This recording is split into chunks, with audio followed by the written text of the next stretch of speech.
भाइयों बहनों नमस्कार। आज हम बात करेंगे महिला सुरक्षा के बारे में। महिला सुरक्षा केंद्र सरकार की पहली प्राथमिकता है, फिर भी लोगों के दुस्साहस चिंताजनक है।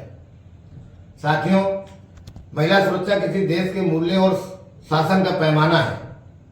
यह केवल चर्चा का सामाजिक विषय नहीं है। दुनिया की सबसे अधिक आबादी वाला भारत देश अपनी आधी आबादी की सुरक्षा को गंभीरता से लेता है, क्योंकि ये राष्ट्रीय गरिमा का मामला है। परंतु हाल की अयोध्या, कन्नौज और कोलकाता की घटनाओं ने सबको गंभीर चिंता में डाल दिया है।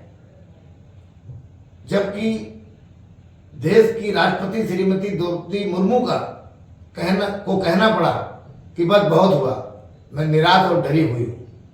प्रधानमंत्री श्री नरेंद्र मोदी जी के नेतृत्व में 2014 से महिला सुरक्षा की विभिन्न चुनौतियों से निपटने के लिए विशेष प्रयास शुरू किए गए, जिससे 2018 में राष्ट्रव्यापी आपातकालीन हेल्पलाइन नंबर 112 का संचालन है, जो संकट के समय में महिलाओं को वन स्टॉप समाधान प्रदान करता है।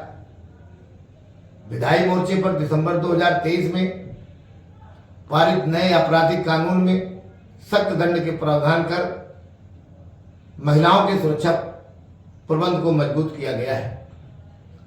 महिलाओं को पर्याप्त अवसर प्रदान कर उनका सशक्तिकरण, साथ ही उनकी सुरक्षा सुनिश्चित करना भारत के विकास के लिए अति महत्वपूर्ण है। महिला सशक्तिकरण का एक ज्वलंत उदाहरण श्रीमती द्रौपदी मुर्मू है, जो आदिवासी समाज में पैदा हुई और 25 जुलाई 2022 को राष्ट्रपति की शपथ लेने के बाद वह देश की प्रथम नागरिक है। पिछले एक दशक में माननीय प्रधानमंत्री श्री नरेंद्र मोदी के नेतृत्व में केंद्र सरकार ने महिलाओं को सुरक्षा, सम्मान और विभिन्न सुविधाएं प्रदान करने का काम किया है, जिसमें रसोई गैस का कनेक्शन, शौचालय, नल से जल आदि ने गृहिणी के रूप में उनकी मदद की है, बल्कि उनके आत्मसम्मान और आत्मविश्वास को भी बढ़ाया है। नए आपराधिक कानूनों, भारतीय न्याय संहिता 2023 में महिलाओं के खिलाफ अपराधों से निपटने और कड़ी दंडात्मक कार्रवाई सुनिश्चित करने के लिए विशेष प्रावधान किए गए हैं। इन कानूनों को प्रमुख मुद्दों में एक कानून महिला को मानसिक, शारीरिक या आत्मदाह के लिए उकसाना, क्रूरता के अंतर्गत लिया गया है, और भारतीय न्याय संहिता 2023 में धारा 86 के अंतर्गत 3 साल तक की जेल का प्रावधान किया गया है। अब 16 साल में की कम उम्र की लड़की से बलात्कार पर 20 साल की जेल का प्रावधान है। साथ ही इस सजा को अपराधी के शेष जीवन की अवधि तक भी बढ़ाया जा सकता है।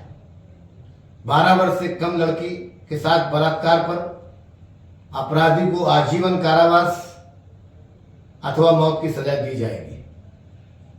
महिला पुलिस स्वयंसेवक और हिम्मत नाम का ऐप महिलाओं को घर के अंदर और घर के बाहर दोनों जगह की सुरक्षा प्रदान करने के लिए सरकार की प्रतिबद्धता को मजबूत करता है।